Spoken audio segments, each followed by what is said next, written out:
Hello everyone and welcome. My name is Richard Griffith and thank you for joining me for this talk on human rights and mental health care. The main provisions of the European Convention on Human Rights are drawn down into domestic United Kingdom law by the Human Rights Act 1998. Britain is a liberal parliamentary democracy and it has a dualist legal system. We have domestic laws, which governs the actions of individuals in the United Kingdom, such as Acts of Parliament and regulations and orders. And we have international laws, treaties and conventions that bind our governments. The European Convention on Human Rights is an international agreement, and so international laws can't be enforced in English courts unless drawn down into domestic law by Parliament. So Parliament drew down the main provisions of the European Convention on Human Rights so that they could have direct effect in our courts through the Human Rights Act 1998. Human rights are universal rights. They apply equally to all, including people with physical and mental disorders. Article 1 of the Universal Declaration of Human Rights in 1948 said all human beings are born free and equal in dignity and in rights. They're endowed with reason and conscience and should act towards one another in a spirit of brotherhood.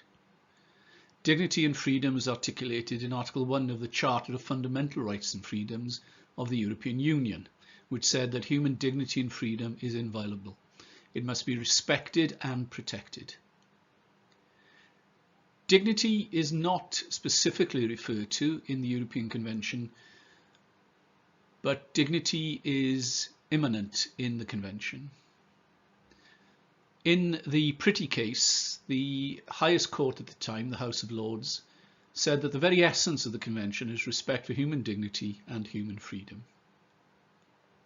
Respect for dignity and freedom requires an enhanced degree of protection where someone is sick or disabled.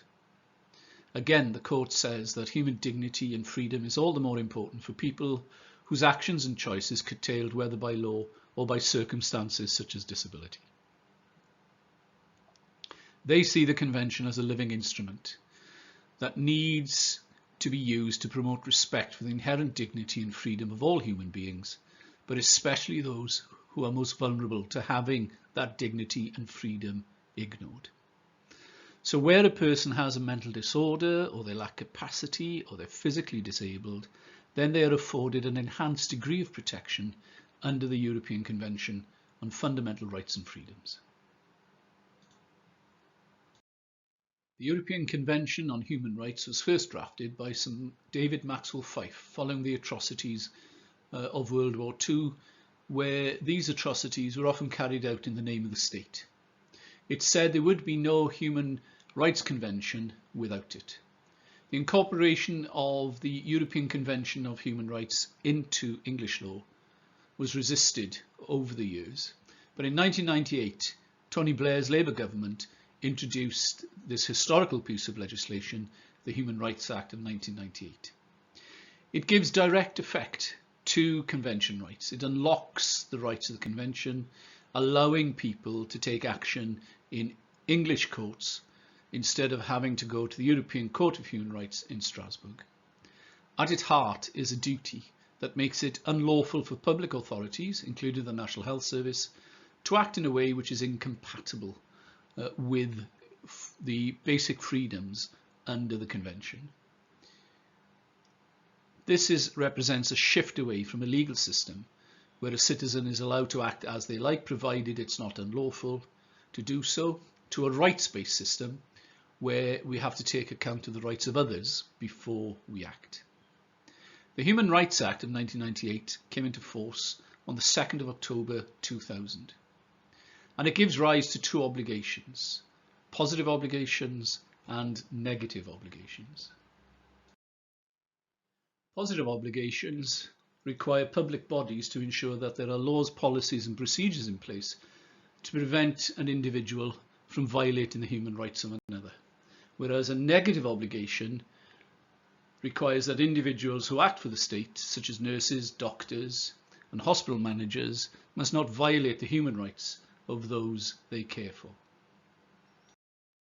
The incorporation of the key provisions of the European Convention on Human Rights into United Kingdom law requires a new way of thinking about the relationship between individuals and the state.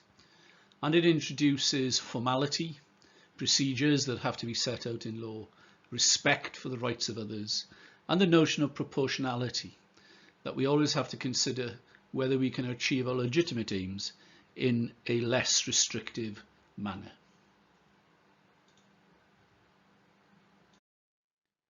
You may have noticed that other members of the Council of Europe that developed the European Convention on Human Rights, other countries seem to have or apply fundamental rights in a different way to the United Kingdom. For example, the Netherlands, Belgium, France and Switzerland have much more liberal laws in relation to euthanasia, for example, whereas the United Kingdom still considers it to be a criminal offence under Section 2 of the Suicide Act of 1961, and of course our laws relating to murder and manslaughter. The reason for these differences is because of an administrative flexibility built into the Convention known as the margin of appreciation. So the margin of appreciation refers to the space for manoeuvre that the European Court of Human Rights is willing to grant to national authorities in fulfilling their obligations under the Convention. This recognises the diverse culture and legal traditions embraced by each member state of the Council of Europe that makes it difficult to identify uniform standards of human rights. The Convention's rights are the lowest common denominator, and so the margin of appreciation gives the flexibility needed to avoid damaging confrontations between the court and member states, and it balances the sovereignty of member states with their obligations under the Convention of Human Rights.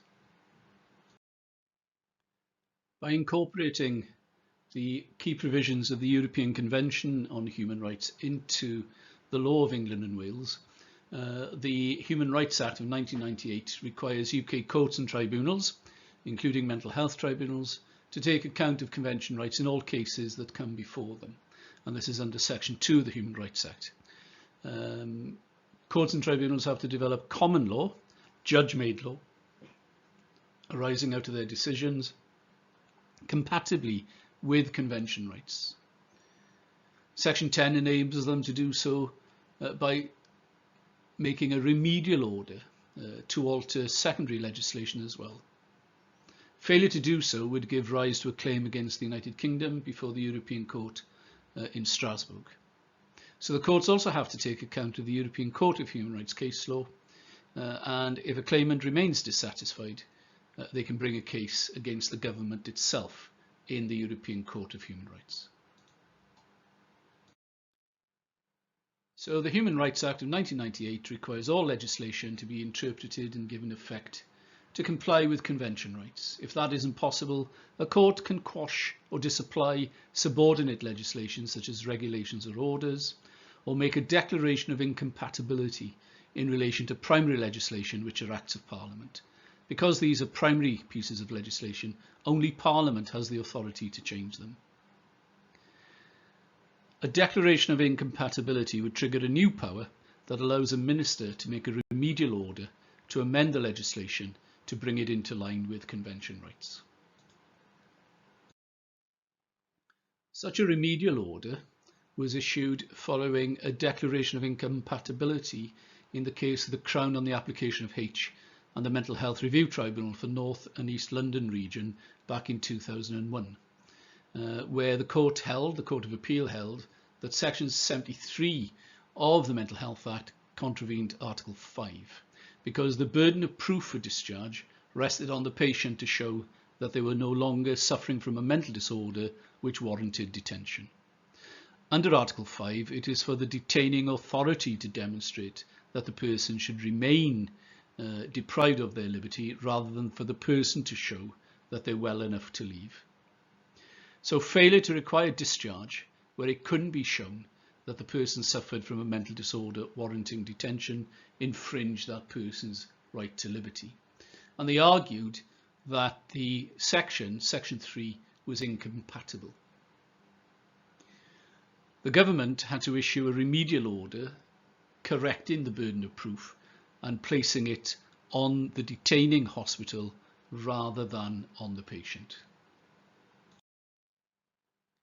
When a declaration of incompatibility is issued, it can take Parliament some time to correct the error and bring the Act or the section of the Act into line with Convention requirements. The effect of a declaration is that the law doesn't change until Parliament changes it. So in the Crown on the application of the Secretary of State for the Home Department and the Mental Health Tribunal in 2001, the court confirmed that it was under an obligation to apply the law as it currently stood, since a declaration of incompatibility couldn't create a legal vacuum. It seems a ridiculous situation to be in, but judges are bound by the law and they can't change the law themselves if it relates to a primary act of Parliament. Only Parliament can do that, and the situation continues until Parliament does so. Even under the emergency process, Parliament can take up to 120 days to change the legislation and many months more under the standard process. As well as being able to create declarations of incompatibility for Parliament's attention, judges can also make different orders if they find that there is a breach of human rights. So in relation to any act or proposed act of a public authority which the court finds is or would be unlawful, it can grant such a relief or remedy or make such an order within its power as it considers just and appropriate. The approach to court supervision of the decisions of public authorities prior to the introduction of the Human Rights Act in 1998 is well summed up in a case called Cambridge District Health Authority in 1995. In first instance, in the High Court, the case concerned resources for the treatment of a 10-year-old girl with leukemia, which the health authority refused to fund. And in his summing up in the High Court, Justice Laws said, where the question is whether the life of a 10-year-old child might be saved, the responsible authority must do more than toll the bell of tight resources. They must explain the priorities that have led them to this situation and to why they wouldn't fund treatment. And they haven't adequately done so here. But in this case, the Health Authority appealed, and the Court of Appeal overturned Justice Law's ruling, saying it was unrealistic and that there was a question, where it was a question of allocation of resources between competing needs, the court wouldn't interfere. Now we see that the court has a different approach, thanks to the incorporation of the European Convention on Human Rights. So in the Crown on the application of Mahmood and the Secretary of State for the Home Department in 2001, the court held that where interference with a fundamental freedom was at issue, the court was required to tailor the level of its scrutiny according to the level of interference. So significant interference with a fundamental freedom, that is a human right, would require substantial objective justification. This was later confirmed in the House of Lords by Lord Stein in the Crown on the application of Daly and the Secretary of State for Home Department. And we can compare that with a case concerning Ian Brady and his responsible clinician, Dr. Collins, where this case precedes the introduction of the Human Rights Act into our law, and it was settled on the basis of whether the doctor had acted in a reasonable way and hadn't acted in a discriminatory way. So this is known as the old Wensbury or Super Wensbury doctrine, as compared to the much more fundamental supervision that the courts now exercise under human rights law. So a case under the Human Rights Act is possible if the rights are breached by a public authority rather than by a private individual. And broadly speaking, public authorities are bodies carrying out a governmental or public function. A properly constituted managers hearing with associate managers would be acting in a public forum. They have a unique jurisdiction and act independently but their role is essentially a public role. Similarly, the National Health Service is a public body, and action can be taken against them. It doesn't have to involve a direct breach of human rights by that public body. That would be a breach of the public body and their staff's negative obligation that they have acted in a way that breached human rights. We also said that human rights law requires the discharge of a positive obligation. So if the health board was aware, or ought reasonably to have been aware, that someone was being unlawfully detained because they no longer suffered from a mental disorder of a nature or kind that warranted continued compulsory confinement, then they would be in breach of their positive obligation under Article 5 to ensure that everybody's right to liberty was satisfied, and a case could be brought against them by the patient under those circumstances, even though there didn't seem to be any direct involvement. Not all rights are created equal in the Convention. There are three forms of right: absolute rights, such as the protection from torture, inhuman and degrading treatment or punishment, and the prohibition on slavery and enforced labour under Articles 3 and 4.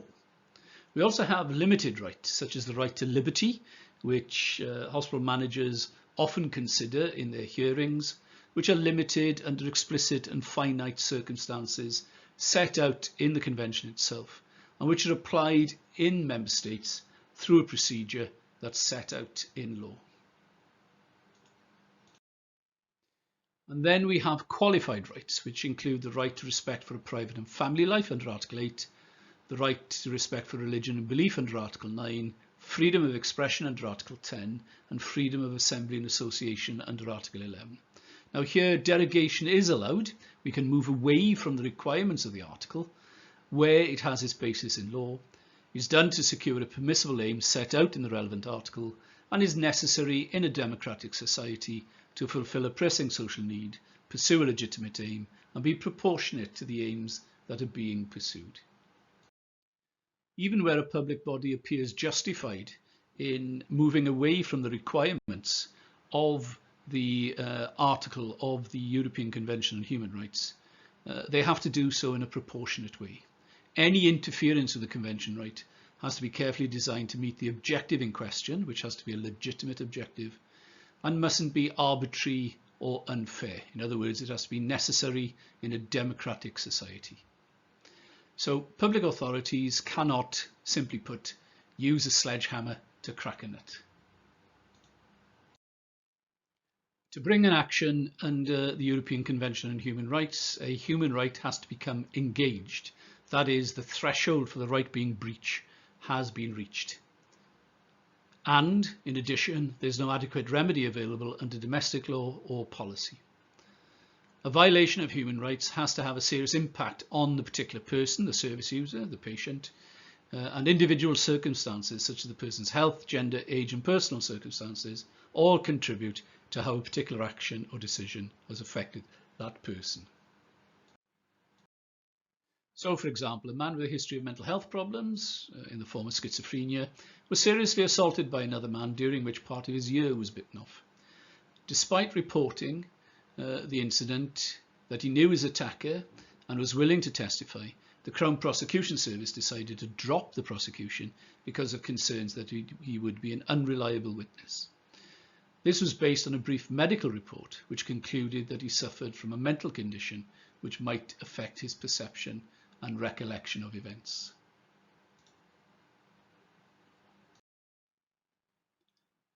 The court found that the Crown Prosecution Service had either misread the medical report or had an unfounded stereotyping of the victim as someone who wasn't to be regarded as credible on any matter because of his history of mental problems. Article 3 includes a positive obligation on the state to provide protection through its legal system against a person suffering ill treatment at the hands of other people. So although the state wasn't directly involved, they'd failed to discharge this positive duty to protect this person. The nature and manner of the Crown Prosecution Service's abandonment of the prosecution increased the sense of vulnerability and sense of being beyond the protection of the law. And so the CPS decision amounted to inhuman and degrading treatment, a violation of Article 3, and the victim was awarded some £8,000 in damages. Let's look now at some of the key rights under the Convention, starting with Article 2, the right to life. It says that everyone's right to life shall be protected by law, because everybody, yours, mine, patients, and everybody else's life is protected by law. It clearly gives rise to a positive obligation, everybody's right. So there's an obligation on the state to protect life and prevent death. The European Court has stated that this right ranks as one of the most fundamental provisions in the Convention. Together with Article 3, it enshrines one of the most basic values of the democratic societies that make up the Council of Europe. Article 2 does give rise to a positive obligation, and if we consider some of those positive obligations, it would include a duty, a legal obligation to protect people against the risk of harm from the activities of public authorities. Neglect in care settings, for example. It provides a duty to investigate suspicious deaths, which have to go beyond inquests, because inquests cannot apportion blame. A duty to protect people against threats to their lives, and a duty to provide arrangements to secure legal accountability for those responsible for death. Article 2 imposes on the state and its authorities a positive obligation, therefore, to protect life. And the fundamental nature of the right means that this duty is absolute and can't be derogated from. So the state has to take adequate and appropriate steps to preserve life, and this has been recognised in the context of healthcare. The European Commission to the Council of Europe stated that the first sentence of the article imposes a broader obligation on the state, that the concept that everyone's life is protected by law enjoins the state not only to refrain from taking life itself intentionally, but further to take appropriate steps to safeguard life. And so commentators have suggested that the article covers both intentional deprivation of life and careless endangering of life.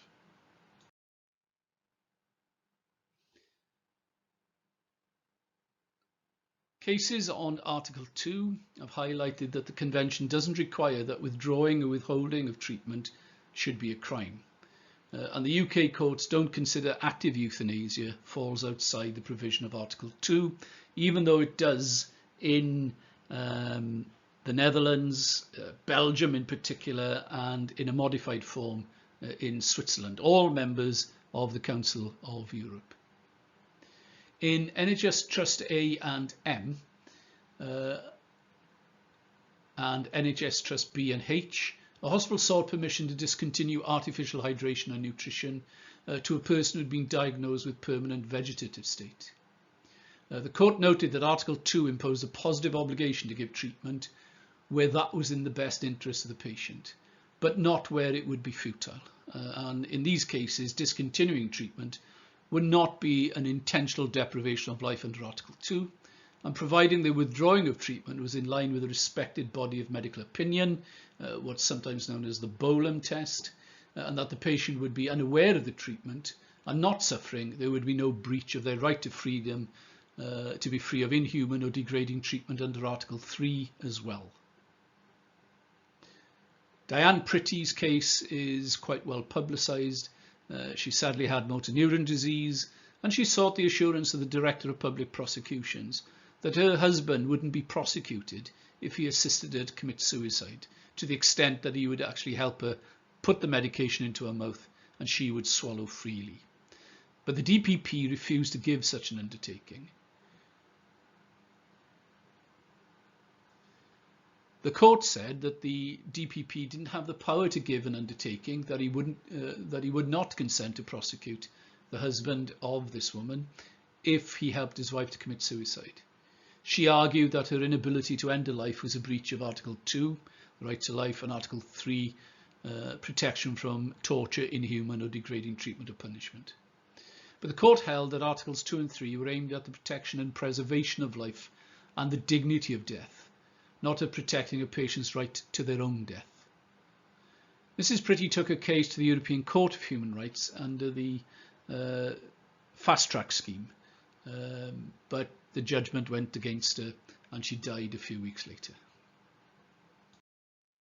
In that case, the European Court of Human Rights held that Article 2 cannot, without distortion of language, be interpreted as conferring the diametrically opposite right, namely a right to die, nor can it create a right to self-determination in the sense of conferring on an individual the entitlement to choose death rather than life.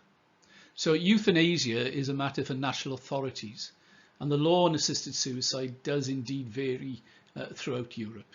It remains an offence to assist someone's suicide in the United Kingdom under the Suicide Act of 1961. And this was the provision that Mrs. Pretty was seeking to challenge. However, in the case of Daniel James, a young person paralysed in a rugby accident, the Director of Public Prosecutions recently accepted that there was sufficient evidence to prosecute the parents who assisted his suicide in Switzerland, but that it was not in the public interest to actually do so. So there is a softening of the stance, and the DPP is now obliged to publish guidance on when he or she is likely to prosecute a case of assisted suicide. The positive obligation under Article 2 requires the state to protect vulnerable people, including vulnerable adults. In Osman and the United Kingdom, a teacher shot a pupil's father following a period of harassment of the pupil. The harassment was known to the police, and it was argued that the police were careless in not taking steps to protect the pupil. The court held that there was a duty on the state to take adequate and appropriate steps, but that bearing in mind the operational choices which had to be made in terms of priorities and resources, such an obligation must be interpreted in a way that doesn't impose an impossible or disproportionate burden on authorities.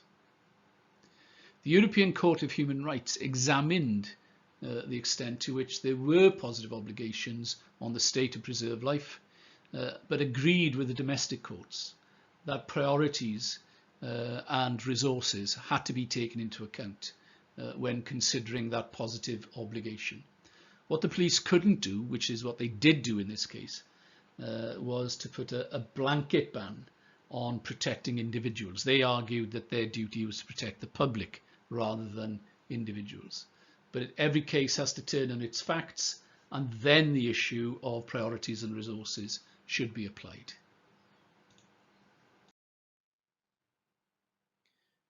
The Osman or Keenan test, as it's known, says that the state does have a positive operational obligation to protect life where they know or ought to know of a real and immediate risk to life. That operational positive obligation applies in healthcare.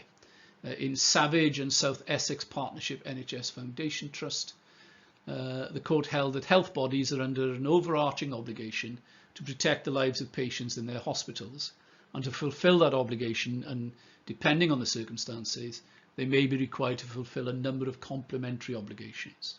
So they should, for example, employ competent staff, and that the staff are trained to a high professional standard, and that they adopt systems of work which protect the lives of people.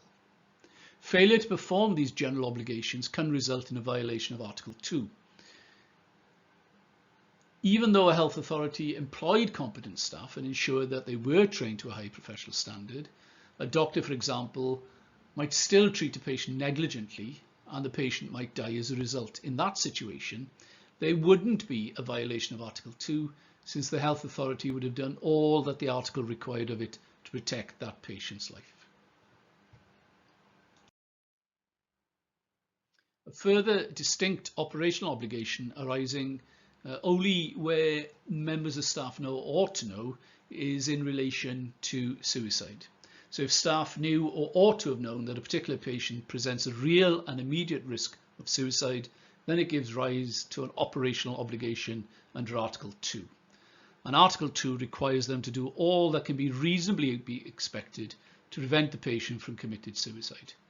If they fail to do this, not only will they and the health authority be liable in negligence, but there'll also be a violation of the operational obligation under Article 2 to protect that patient's life. So there is a duty to take reasonable steps to prevent real and immediate risk of suicide in detention. So in Savage and South Essex Partnership Trust, a woman was detained under the Mental Health Act and committed suicide after absconding from the hospital. The court ruled that the hospital had failed in its duty to protect her right to life. The right to life places this positive obligation on hospitals and other institutions like prisons to protect life where there's a real and immediate risk of a patient committing suicide that they know about or should know about. Similarly, in Rabone and Pennine Trust in 2012, the UK Supreme Court held that the operational obligation was again breached. The case concerned a woman who hanged herself when she was on 2 days home leave from a hospital where she was undergoing treatment for a depressive disorder. She was informal. She wasn't detained under the Mental Health Act 1983. She was admitted to hospital as an emergency following a suicide attempt and was assessed by the hospital as at high risk of a further suicide attempt.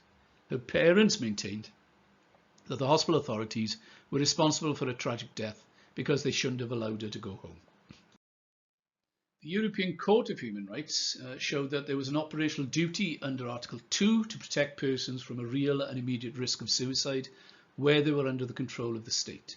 So our United Kingdom Supreme Court held that the trust in this case owed an operational duty to the deceased to take reasonable steps to protect her from real and immediate risk of suicide. It should have been obvious to them that the deceased had been admitted to hospital because she was a real risk of suicide. In looking after her and admitting her, the trust had assumed responsibility for her. She was under the trust's control. And so although not detained, if she had insisted on leaving, the authorities could and should have exercised their powers under Section 5 of the 1983 Act to prevent her from doing so. And in reality, the difference between her position and that of a detained patient was one of form rather than substance. So the decision to allow her home leave was one that was taken, or one where no reasonable psychiatric practitioner would have made. The trust failed to do all it reasonably could have been expected to do to prevent the real and immediate risk of her suicide, and so the trust was in serious breach of Article 2, and the claimants, the parents, were awarded £5,000 each under Article 2 and further sued in negligence as well.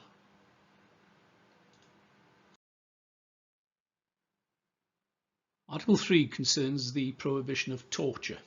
It says that no one shall be subject to torture or inhuman or degrading treatment or punishment, full stop. It is an absolute right. There is no qualification of that in the article and in the convention itself. But there are three thresholds there: torture, inhuman treatment, and degrading treatment or punishment. Torture consists of deliberate inhuman treatment causing very serious and cruel suffering. It generally required extra use of implements that can be associated with torture. But the threshold was reduced in a case called Salmouni in France in 1998, where a severe beating of an alleged terrorist suspect was held by the European Court of Human Rights to amount to torture. The effect of that a mere, if severe, beating could be torture, reduced the threshold for inhuman treatment and degrading treatment.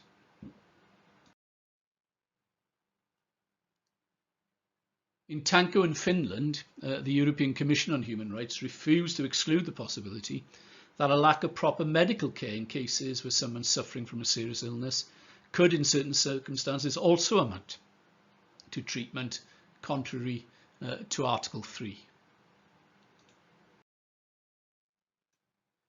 Inhuman treatment or punishment is less severe than torture. It includes less serious physical assaults, but it also includes inhuman detention conditions or restraints.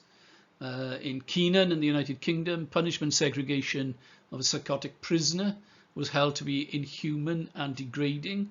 Although they looked after his physical health, they allowed him to continue in his florid psychotic state without any intervention for a long period of time, which the court held was inhuman and degrading. Similarly, failing to provide or withdrawing proper medical help to a person with a serious illness. Indeed, in the United Kingdom, it was held that the return or the deportation of a drugs mule to St. Kitts in the Caribbean would be a breach of Article 3 because while he was in prison, his HIV developed into full-blown AIDS, and the state of treatment was such that if he was returned to St. Kitts, his life expectancy would reduce by 50%. Similarly, a Ugandan child molester, an asylum seeker, jailed for a variety of crimes, also couldn't be deported because in his case, his life expectancy, if he was deported to Uganda, would reduce by some 70%, and that therefore would be inhuman or degrading. Degrading treatment or punishment is ill treatment which is also grossly humiliating as well. So the state is under a positive obligation to prevent breaches of Article 3 by one private individual against another, particularly against children and other violent persons, or vulnerable persons I should say. In the United Kingdom, a stepfather beat his unruly child with a stick. A headmaster who had been complaining about the child noticed the welts across the child's back. The child is 10 years old at this point and involves the authorities, and the child is given advocacy and decides to take the United Kingdom to the European Court of Human Rights on the grounds that when his stepfather went to court, he pleaded reasonable chastisement and was found not guilty of assault. The United Kingdom government admitted that they were in breach of their positive obligation to protect this child and shouldn't allow the defence of reasonable chastisement and promised to change the law. They've tended to fudge that. Scotland has now banned smacking and other forms of beating. Wales is very close to it, but the United Kingdom government itself has fudged the situation,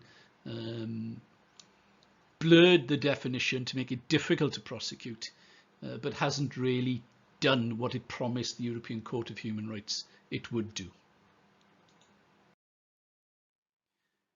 Covering up or failing to investigate a death or disappearance or an allegation of ill treatment may itself violate Article 3 rights of the immediate victim's family. So in the application of right in the Secretary of State for the Home Department, a failure to properly investigate the death of a prisoner from an asthma attack was held to be a breach of Article 3. In terms of healthcare and mental health care in particular, the leading case is the case of Herzig-Vallely in Austria. Herzig-Vallely was detained under the Austrian mental health provisions. He was appealing against this, but he was extremely impatient. If he didn't think he was getting timely access to his legal advisor or to his records, he would resort to violence against other patients, against staff, and would smash property. Exasperated, the Austrian authorities restrained him, physically strapped him to a bed, fed him through a tube, and injected his medication. And he argued that this amounted to inhuman and degrading treatment and punishment. The European Court of Human Rights recognised that the position of inferiority and powerlessness typical of patients detained in psychiatric hospitals calls for increased vigilance in reviewing compliance with the Convention. But it was the established principles of medicine that are decisive in these cases. And so it was for the medical authorities to decide on the therapeutic methods to be used, if necessary by force, to preserve the physical and mental health of patients. In Wooder and Fegeter in 2002, a man was appealing against detention under the Mental Health Act, and as part of his continued treatment, he had to be reviewed by a second opinion appointed doctor, and the doctor concluded that antipsychotic medication should be administered to him without his consent. Wooder complained that the doctor didn't explain to him what reasons had led him to that conclusion, and the court, granting Wooder's application, said that where a decision to administer medical treatment sanctioned the violation of the autonomy of a competent, non-consenting adult patient, the common law implied a duty to give reasons as a right. However, an exception from that general duty might arise where disclosure would be likely to cause serious harm to the physical or mental health of the patient or any other person. But as a general rule, there is a duty to give reasons. Similarly, hospital managers have a duty to give reasons when they reach a conclusion that a patient is not to be discharged from detention.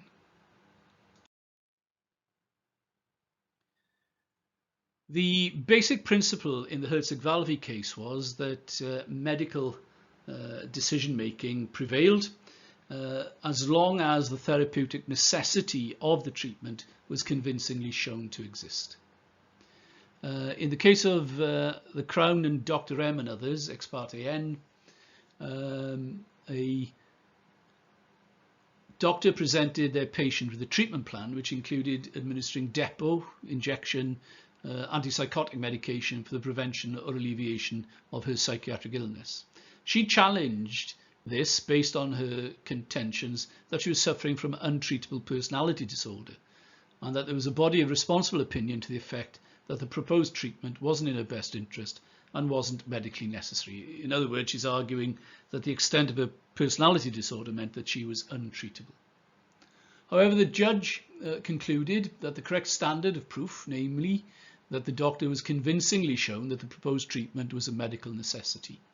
To be convincingly shown, the treatment had to reflect a body of responsible opinion and be in the patient's best interests, and the judge was satisfied on the evidence that that was the case in this woman's situation. The court did hint in the case of Wilkinson and the responsible doctors in Broadmoor and the second opinion doctor that patients who have capacity might need to be treated differently to those without capacity. Lord Justice Simon Brown in the case argued that patients should, as a matter of principle, be placed in a position to give their free and informed consent to treatment. And it's accepted that the Mental Health Act should always be operated within a climate of consent. But he went further and suggested that the admission of a person to a psychiatric establishment on an involuntary or detained basis shouldn't be construed as authorising treatment without consent. And it follows that every competent patient, whether voluntary or involuntary, should be given the opportunity to refuse treatment or any further medical intervention. And any derogation from this fundamental principle should be based on the law and only relate to clearly and strictly defined exceptional circumstances. And he argued that this gave some indication of the modern thinking on this sensitive subject, that the precise equivalence under Section 58 of the Mental Health Act, which deals with the 3-month rule for medication between incompetent patients and competent but non-consenting patients, seems difficult to justify. The truth is that despite Lord Justice Simon Brown's obiter dictum saying, by the way, it didn't form part of the decision of the treatment, in reality the courts hadn't really changed their mind on the compulsory treatment for patients with capacity and those without capacity. In the Crown on the application of PS and the responsible doctor and the second opinion advisory doctor in 2003, the court held that where a patient detained under the Mental Health Act sought to prevent her doctor from administering antipsychotic medication without consent, she did so because she didn't wish to be given the drugs because she was suffering from quite serious adverse reactions, side effects. But the court held that a capable refusal didn't preclude drugs being administered to a patient against their will, despite the strength of the principle of personal bodily autonomy. A patient's Article 3 rights will not be engaged because medical or therapeutic necessity has been convincingly shown to exist, and compulsory administration of drugs under Article 8 is justified as being necessary in a democratic society for the protection of a patient's health. So the interference with the patient's human rights was in accordance with the law and established medical opinion and was proportionate. The judge went on to say that medication could also be given to limit the effect of side effects from antipsychotic medication. Seclusion is another area that the courts have considered. Seclusion occurs where a person is detained in a room away from other patients and members of staff. The Crown and Munjaz and the Mersey Care NHS Trust considered what power there was under the Mental Health Act to seclude, and the Court of Appeal here concluded that the power to detain under Part 2 of the Act, so the powers set out under Section 6 of the Mental Health Act and under Sections 35, 40 and 45 of Part 3 of the Mental Health Act, gave a power to seclude from the power to detain. It also includes a power to control, so it's a necessary ingredient flowing from that power to detain for treatment, which includes random and routine searches and further powers of control as well. Is seclusion treatment? Well, medical treatment is defined under Section 145 as including nursing care, habilitation, specialist rehabilitation, all under the supervision of a responsible clinician.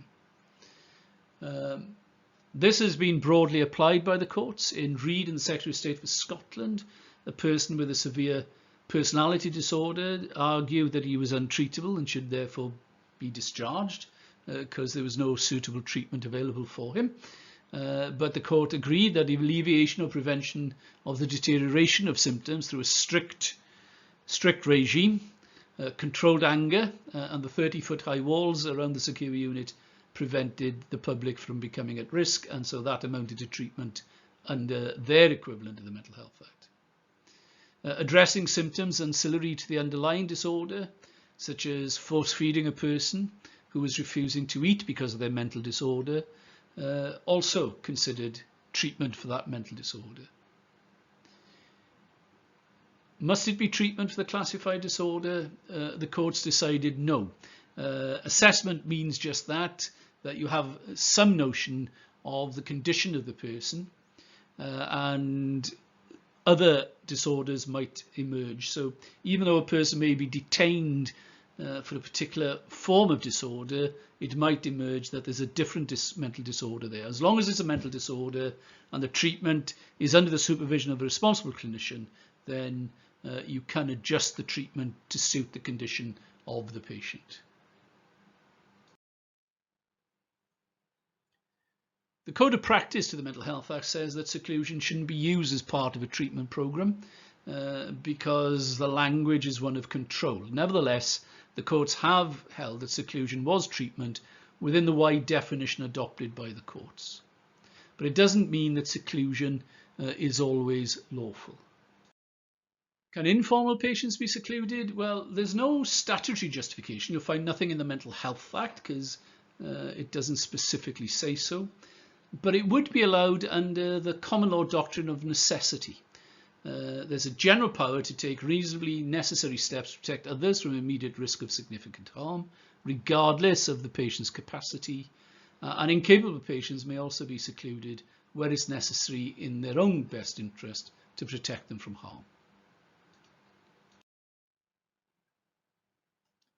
The use of excessive restraint, though, has been found to be inhuman and degrading.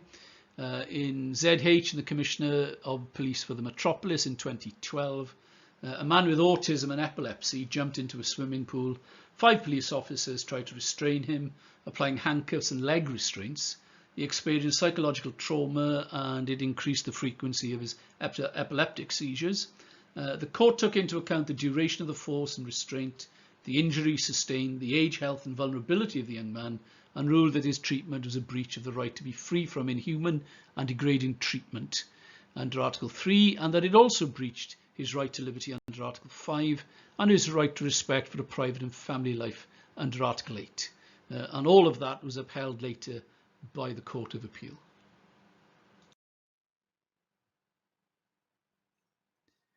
Detention without appropriate psychiatric treatment has also been found to be inhuman and degrading. A man was arrested in MS in the United Kingdom in 2012 and detained by the police under the Mental Health Act. He was held in a cell for more than 72 hours where he repeatedly banged his head against a wall, drank from the toilet and smeared himself with feces. He was then transferred to a clinic for treatment, and the court took into account his vulnerability throughout his detention and the fact that he'd been in dire need of appropriate psychiatric treatment, and ruled that this had diminished his dignity and breached his rights under Article 3. Since that case, Section 136 has changed to increase the supervision of patients in police custody under Section 136 of the Mental Health Act. The maximum duration of detention now is 24 hours, which can be extended for a further 12 hours. But operationally, police consider these to be never events, and that patients with mental health problems should never be detained in a police cell as a place of safety. Article 5 is the right to liberty and security of person. This is the main article that concerns the review of detention carried out by associate hospital managers. Article 5.1 says that everyone has the right to liberty and security of person, and that no one shall be deprived of their liberty except in the following cases and in accordance with the procedure prescribed by law. The article lists some 10 situations where it would be possible to authorise the detention or deprivation of liberty of a person. The one that we're particularly concerned with is the detention of persons of unsound mind.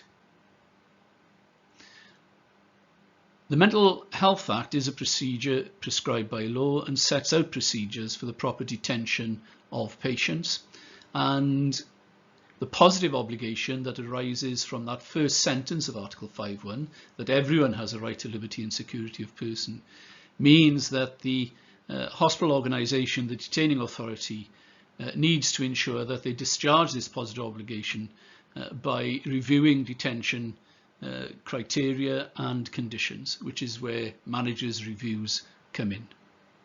Article 5.4 also says that everyone who is deprived of their liberty by arrest or detention is entitled to take proceedings by which the lawfulness of that detention shall be decided speedily by a court and release ordered if the detention is not lawful.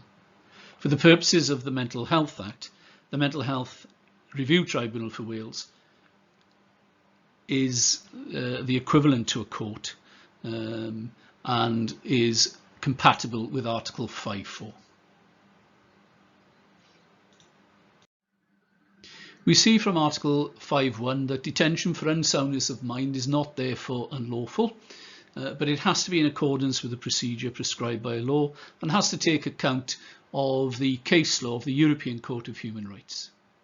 Our detention process under the Mental Health Act is required to comply with a European Court of Human Rights case called Winterwerp in the Netherlands that says that unless it's an emergency, a person must be shown by objective medical evidence to be suffering from a mental disorder, and that the mental disorder must be of a nature or degree that warrants continued compulsory confinement. So emergency provisions of the Mental Health Act, such as Section 4, emergency admission for assessment, do limit the safeguards that are built into the detention process, but the duration of the order is limited as well to 72 hours. Generally, for sections such as ordinary admission for assessment under Section 2 and detention for treatment under Section 3, we see that objective medical evidence has to be provided from 2 doctors, one of whom has to be recognised under Section 12 of the Mental Health Act as having special experience in the diagnosis and treatment of mental disorder. We also see that the mental disorder must be of a type that warrants continued compulsory confinement. So the mere presence of a mental disorder is not enough for detention under the Mental Health Act. Either its nature, its antecedents, its historical development, or its degree, the severity of the symptoms, have to warrant continued compulsory confinement. And that reflects very closely the detention criteria under Sections 2 and Sections 3 of the Act. Article 5 not only covers the process of detention, which has to be in accordance with the law, but the place of detention as well. In principle, detention of a person as a mental health patient should only be lawful if effected in a hospital, clinic, or other appropriate institution. In Oertzen, Belgium, the European Court of Human Rights held that the psychiatric wing of a prison couldn't be regarded as an appropriate institution since it was not a therapeutic environment, there was no regular medical attention, and the patient's needs were not met. And so there was a breach of Article 5 as a result. Article 5 of the European Convention on Human Rights also frowns on arbitrary detention. For example, in the Crown on the Application C in the Mental Health Review Tribunal, the Mental Health Review Tribunal was in the habit of listing cases of appeal against treatment after an 8-week waiting period.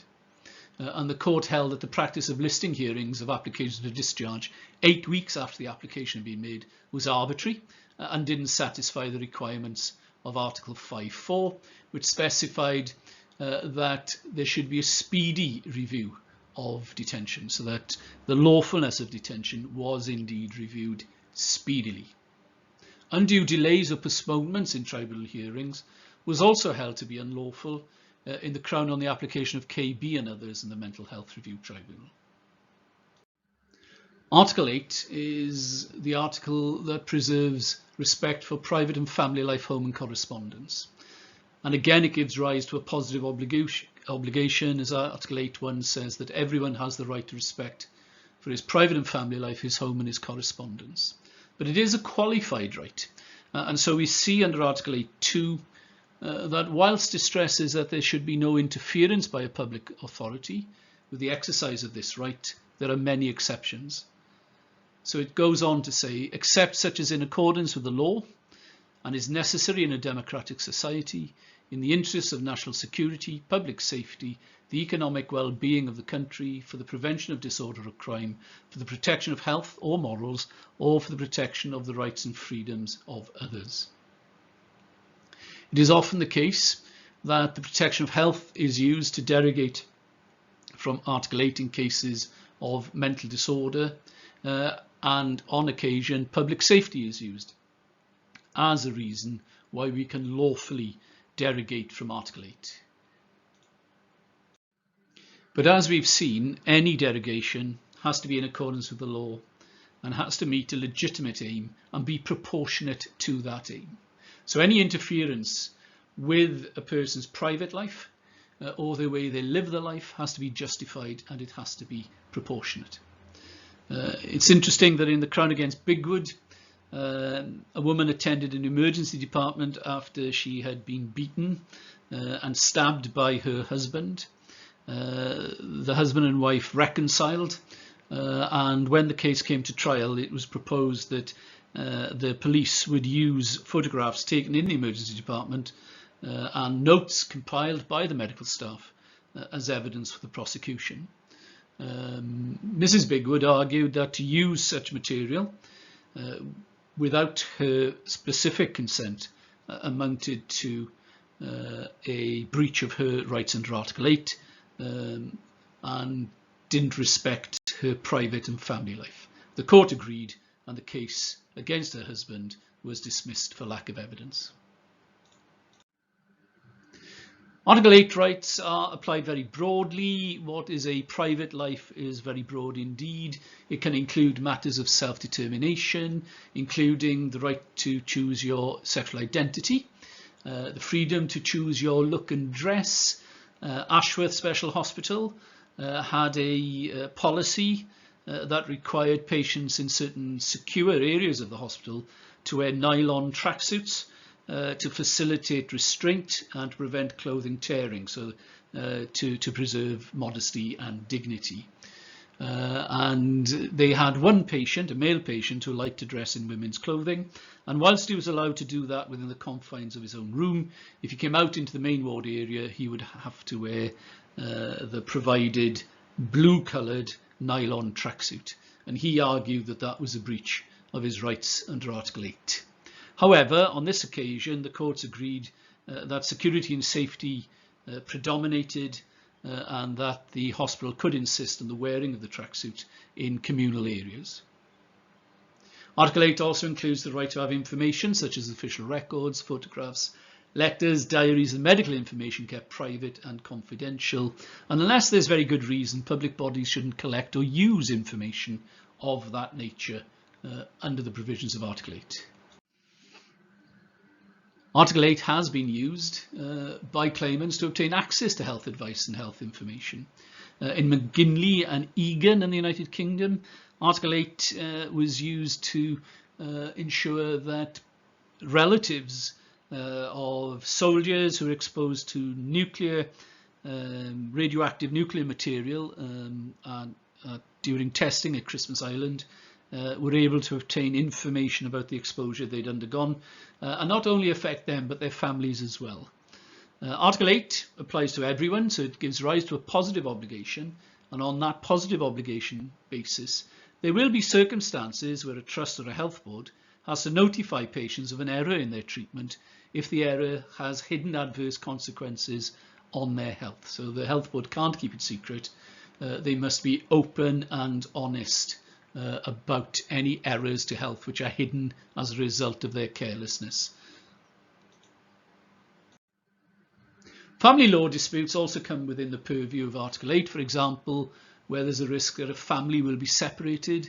In Z in the United Kingdom, failure to execute a timely emergency order by a local authority resulted in a successful claim under Article 8 for the children who were unnecessarily exposed to extended abuse as a result of that.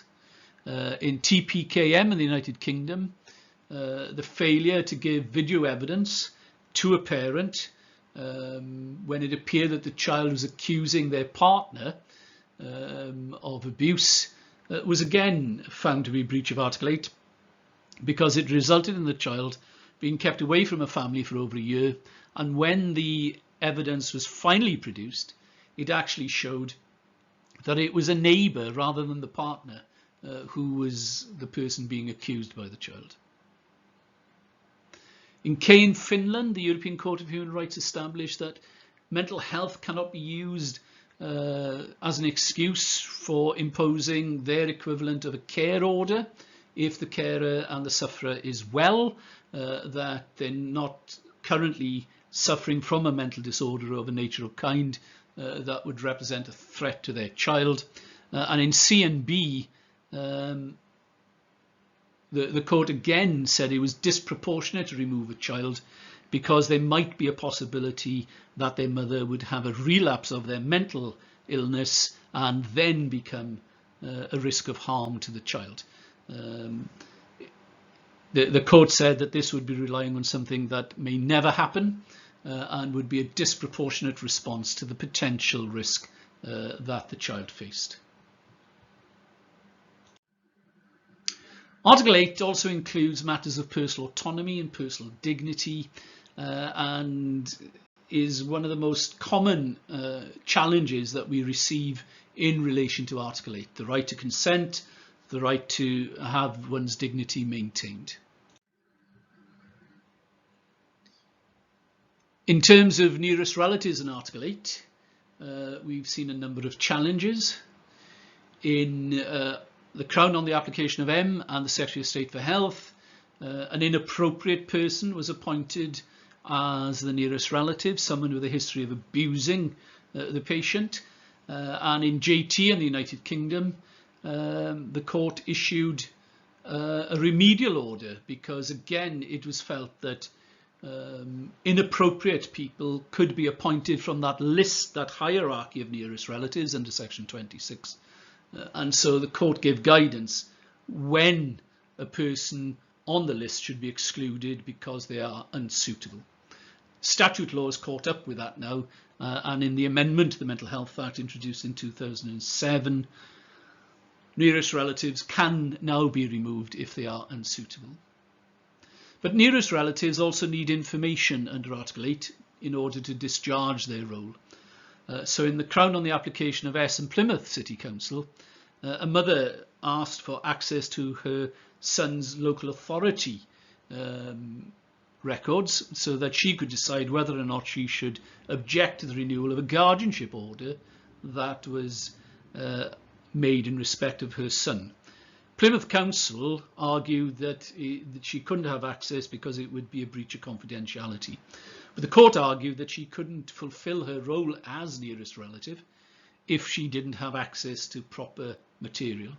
Of course, when the information was presented to her, it showed that Plymouth City Council had been less than complimentary about her in their records. Article 8 is very pertinent in relation to the status of the Code of Practice to the Mental Health Act. Article 8 rights are qualified, and actions that would otherwise breach Article 8 have to be in accordance with the law. Now, we've seen that the Convention requires transparency, it requires predictability, and in mental health care this is supplied by the Code of Practice. Article 8 would be breached unless it's justified under Article 8.2, and the way you can justify your actions in mental health care is to demonstrate that you've complied with the Code of Practice. So Article 8 has had an immense impact on health law. It confers positive rights on the citizen and imposes on the state positive duties and obligations. That duty is to respect private and family life, and coupled with the obligation imposed by the Human Rights Act on public authorities to act in a manner consistent with the Convention, means you're required to take positive steps to ensure that Article 8 rights are not breached, or if you do breach them, then you're able to provide justification for that.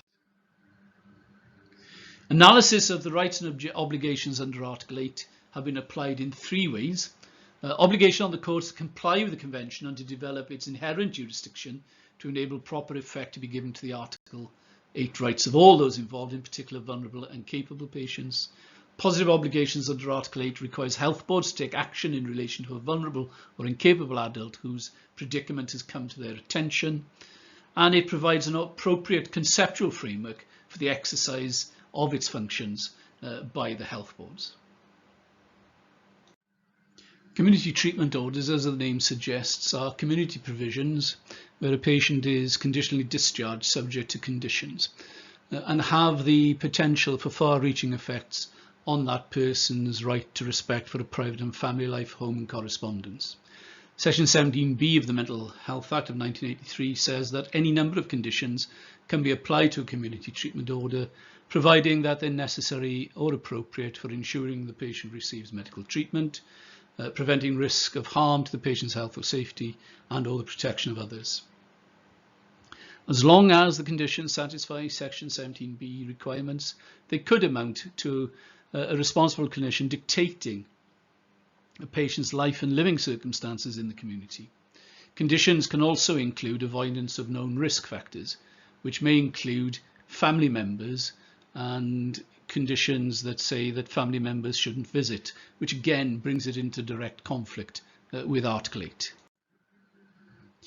Now, whether such interference constitutes a violation of the patient's right to private and family life would depend on how we could justify that under Article 8.2. The first way to do that is to comply with the requirements of the Code of Practice for Wales in relation to community treatment orders. But the article itself requires that any interference has to be in accordance with the law and must be necessary in a democratic society. So a community treatment order would be lawful and deemed necessary if it pursues the legitimate aim of protecting health models or the protection of the rights and freedoms of others. Now, the interference in terms of conditions has to rationally be connected to that aim. And the means used to impair the right must also be no more than is necessary. In other words, conditions must directly relate to the protection of health or the protection of the rights and freedoms of others, and it must be proportionate to accomplish that aim. So it may be necessary, as mental health review tribunals do, to review the evidence relating to community treatment orders to ensure that those aims are being met, that the conditions relate to securing medical treatment, that they relate to protecting the person's health or protecting others, and that the responsible clinician still requires the power to recall that patient to hospital. Arguably, if it is simply seen as a routine measure, to regulate the life of the person, then it would be removed from those legitimate aims. So it's essential that the conditions are reviewed and that they do indeed reflect those aims as set out under Article 8.2.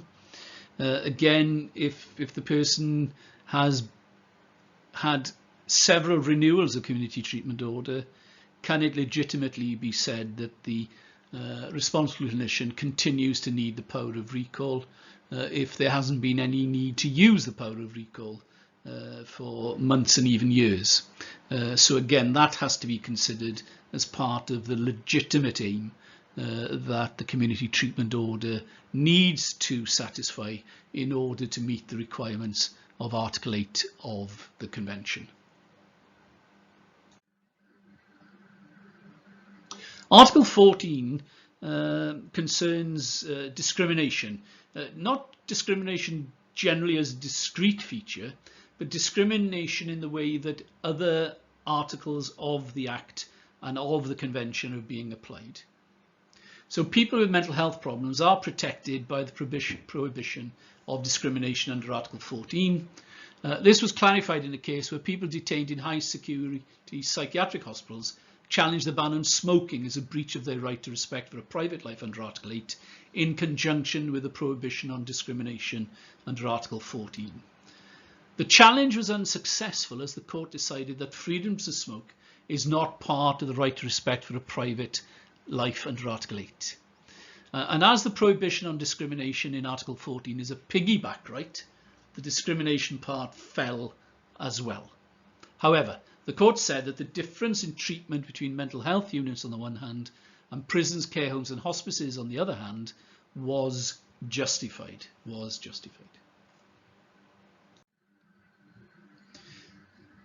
The Human Rights Act and the direct effect of the European Convention on Human Rights on our law has had a considerable impact on our law despite its short time in force. Because action is taken against the state when breaches of human rights occur, governments find it uncomfortable to work within because the courts are now able to exercise considerably deeper supervision of their decisions and actions. So following Brexit, there has been talk, and there currently is a review of human rights law in the United Kingdom.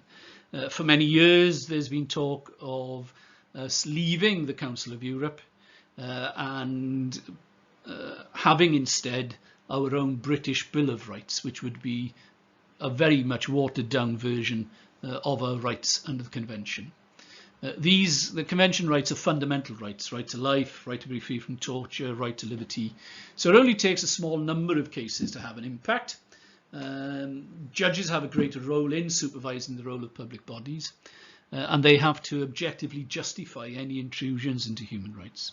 So perhaps it's little wonder that governments would rather not have that sustained scrutiny and to move away from it. However, it would be a retrograde step if that did happen. There would be considerable loss of protection, particularly for vulnerable people, if we were to leave the Council of Europe. And I think the international outcry would be such that the United Kingdom's place in the international arena would be greatly diminished if that were to occur.